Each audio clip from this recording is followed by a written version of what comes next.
Hello students, देखिए समझते हैं अपने नेक्स्ट इंपॉर्टेंट डेरिवेशन को, जो कि है electric field due to uniformly charged infinite plane sheet. आपके पास कोई प्लेन शीट है जिस पर कोई चार्ज है। सपोज हमने मान लिया कि पॉजिटिव भी हो सकता है, नेगेटिव भी हो सकता है। इस केस में हमने मान लिया कोई पॉजिटिव चार्ज है जिसकी चार्ज डेंसिटी सिग्मा है। चार्ज डेंसिटी क्या है? सिग्मा। आपको याद रखना है चार्ज डेंसिटी सिग्मा है। सिग्मा इज इक्वल टू हमको पता होने चाहिए is equal to charge per unit area.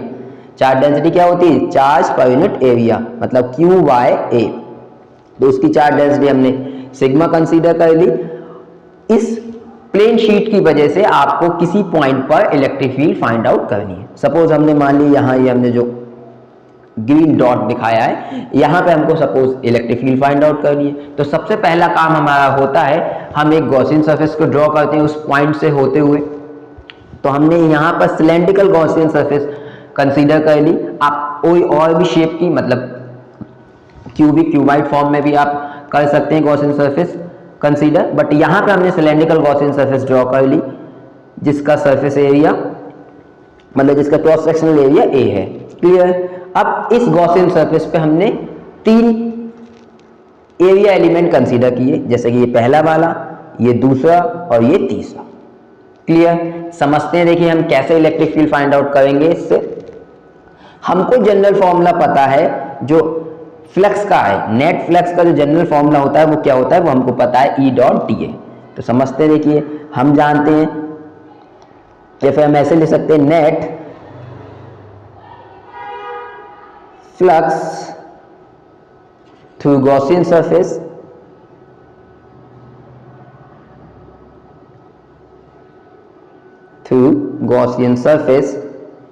phi net equal to close integration E dot dA। E हमारा होती है इलेक्ट्रिक फील्ड और dA हमारा क्या है? Area element. यहां पर देखिए गॉसियन सरफेस पे हमने 3 एरिया एलिमेंट कंसीडर किए, 1 2 3।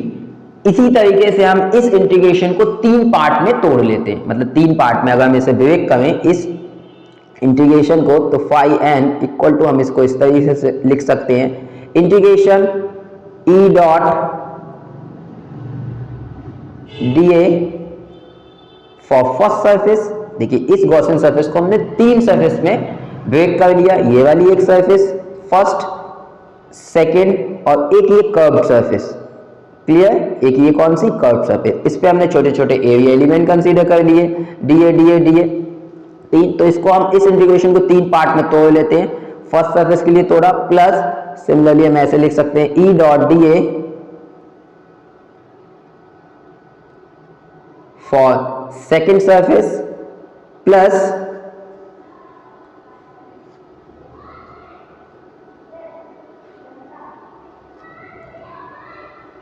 ई डॉट, चले नीचे लिख लेते हैं,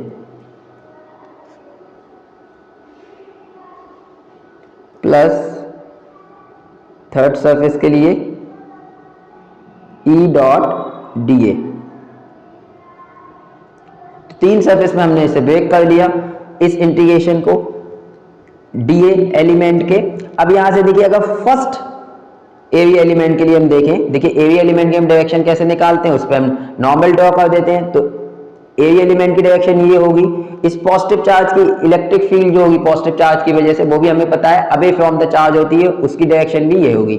मतलब इस फर्स्ट सरफेस के लिए अगर हम बात करें, दोनों सेम डायरेक्शन में, एरिया एलिमेंट और इलेक्ट्रिक फील्ड। अब हमको ये बात पता है, यहां से देखिए ई ए डॉट बी हमको पता है, दो वेक्टर का जो डॉट प्रोडक्ट है वो हमारा होता है ए बी कॉस थीटा, और थीटा जो हमारा होता है वो एंगल होता है ए और बी के बीच में। तो यहां भी अगर हम देखें ई डॉट डी ए, हम लिख सकते हैं ई डी ए कॉस थीटा। अब थीटा हमारा जो एंगल है वो ई और डी ए के बीच को। तो इस फर्स्ट सरफेस के लिए अगर हम बात करें तो ई डी ए कॉस थीटा कॉस 0, इस केस में कितना हो जाएगा? दोनों सेम डायरेक्शन में, कॉस 0। दैट मीन्स ये वाला जो हमारा है वो ई डी ए कॉस 0 हो जाएगा। ऐसी सेकंड सरफेस के लिए अगर हम बात करें, यहां हमने एरिया एलिमेंट देखिए इस डायरेक्शन में एरिया एलिमेंट होगा, इलेक्ट्रिक फील्ड भी इसी डायरेक्शन में होगी, क्योंकि एरिया एलिमेंट पे एरिया एलिमेंट की डायरेक्शन के लिए क्या करते हैं, हम सिंपली नॉर्मल ड्रॉ कर देते हैं। तो इस केस में भी थीटा हमारा 0 होगा, तो ई डी ए कॉस 0 होगा इस केस में।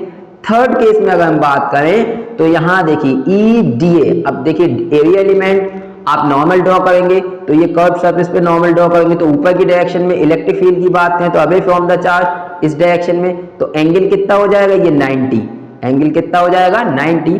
तो थर्ड सरफेस के लिए आप लिख सकते हैं ई डी ए कॉस 90, और कॉस 90 जो होता है वो 0 होता है, दैट मीन्स ये वाला टर्म हमारा कितना हो जाएगा 0, क्योंकि cos 90 कितना होता है 0। इस केस में थीटा कितना है हमारा 90, इसलिए ये वाला टर्म हो जाएगा 0। तो सिंपली हमारे पास दो टर्म बचेंगे, तो हम इसको इस तरीके से लिख सकते हैं, phi net equal to E D A cos 0 1 हो जाएगा। इसमें देखिए E D A first surface के लिए हमको पता है कितना है cos 0, तो cos 0 1 हो जाएगा। चलिए लिख लेते हैं एक बार, cos 0 प्लस सेकेंड सरफेस के लिए अगर हम बात करें, सेकेंड सरफेस के लिए भी सेम कहानी है, यहां भी cos 0 1 हो जाएगा। तो हम ऐसे लिख सकते हैं ई डी ए cos 0 और प्लस थर्ड टर्म हमारा तो ऑटोमेटिकली 0 हो गया, cos 90 कितना होता है 0। तो यहां से देखिए एक बात और समझे, अब हमने एक छोटा सा एरिया एलिमेंट यहां कंसीडर किया है 1। अगर इस पूरे एरिया पे, मतलब एरिया क्रॉस सेक्शन जो है, इस पूरे एरिया पे अगर हम एलिमेंट कंसीडर करें, चाहे थोड़ा ऊपर इधर कहीं किसी भी जगह, तो देखिए इलेक्ट्रिक फील्ड देखिए सेम डायरेक्शन है और सेम डायरेक्शन होगी और सेम मैग्नीट्यूड होगा क्योंकि डिस्टेंस भी सेम है और चार्ज भी क्या है, यूनिफॉर्मली चार्ज है। तो ई हमारा जो होगा वो कांस्टेंट होगा।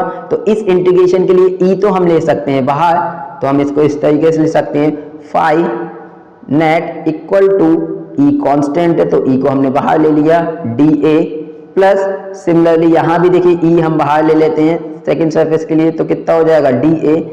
अब डी ए मिला के हम इसका पूरा एरिया लिख सकते हैं, डी ए अगर मिलाएं तो ये हमारा क्या बन जाएगा, ए बन जाएगा, एरिया क्रॉस सेक्शन। तो हम इसको लिख सकते हैं, देखिए क्या, फाई नेट इक्वल टू ई और इंटीग्रेशन अगर आप इसका करेंगे डी ए मिलाएंगे तो क्या बन जाएगा हमारा ए। सिमिलरली इस वाले केस के लिए भी देखिए क्या हो जाएगा ई और डी ए का इंटीग्रेशन ए। तो phi net is equal to, हम इस तरीके से लिख सकते हैं इसे, phi net equal to 2 times of E A. Clear, इसको इक्वेशन नंबर 1 डालते हैं। अब अकॉर्डिंग टू गॉस लॉ हमको पता है जो फ्लक्स होता है हमारा, अकॉर्डिंग टू, ये तो हमने जनरल फॉर्मूले से निकाला फ्लक्स, अब हम गॉस लॉ के अकॉर्डिंग निकालते हैं क्योंकि गॉस लॉ का यूज करके आपको ये डेरिवेशन करने होते हैं और काफी इंपॉर्टेंट भी हैं आपके लिए। अकॉर्डिंग टू गॉस लॉ हमको पता है फाई नेट इक्वल टू जो हमारा होता है क्यू इनसाइड, मतलब total charge inside the Gaussian surface. हमने सब कंसीडर कर लिया इस गॉसियन सरफेस के अंदर, वैसे तो टोटल चार्ज कुछ भी हो, हमने गॉसियन सरफेस के अंदर मान लिया क्यू चार्ज है इसके अंदर, इस गॉसियन सरफेस के अंदर जो लाई कर रहा है वो क्यू चार्ज लाई कर रहा है, हमने कंसीडर कर लिया। तो यहां से देख क्यू अपॉन कितना, एप्सिलॉन नॉट।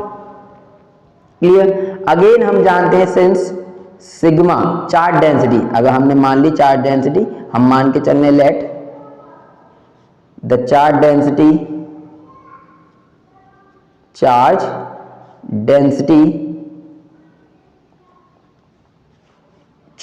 क्या होता है, चार्ज पर यूनिट एरिया। इस बात को आपको याद रखना है, चार्ज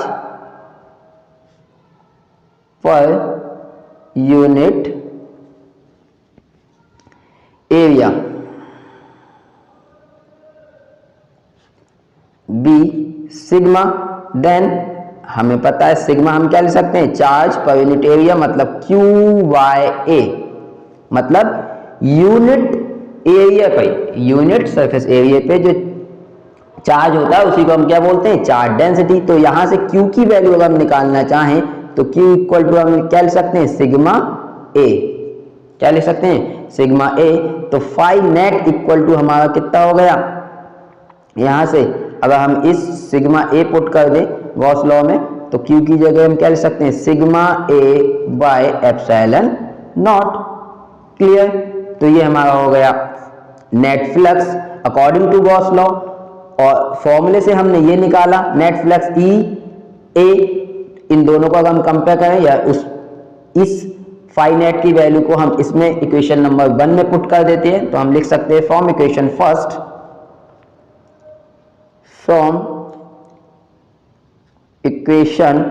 फर्स्ट। अब देखें आप ध्यान से, फर्स्ट इक्वेशन में तो हम क्या फाई नेट की जगह क्या पुट कर सकते हैं, सिग्मा ए बाय एप्सिलॉन, तो पुट कर देते हैं sigma A by epsilon upon sigma A by epsilon equal to 2 times of E A.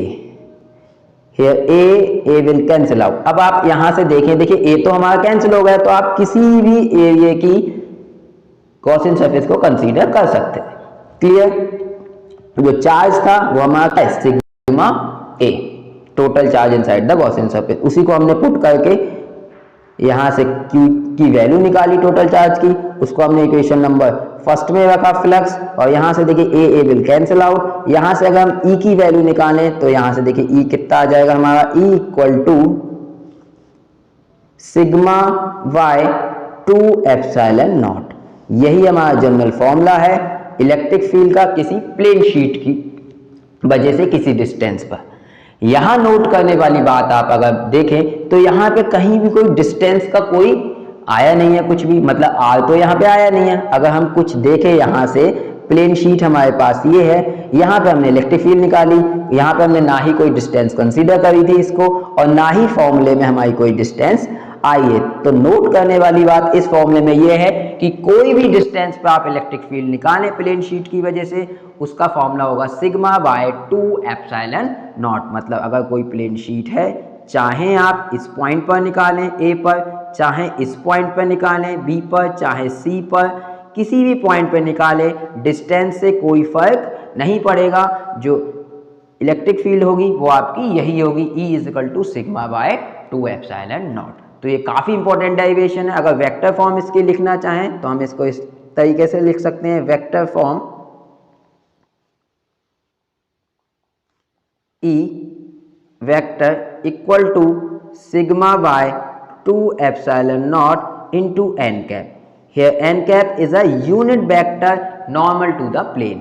That means यहाँ पर अगर हम बात करें डायग्राम में, तो n कैप है हमारा किस डायरेक्शन, देखिए इलेक्ट्रिक फील्ड इसी डायरेक्शन में होगी अवे फ्रॉम द चार्ज, तो n कैप जो होगा उसकी डायरेक्शन भी क्या होगी, यही। क्लियर। ये हमारी किसकी डायरेक्शन होगी, n कैप की। तो इसको हमने सिंपली यूनिट वेक्टर पुट कर दिया और यहाँ से हमारी वैल्यू आ गई।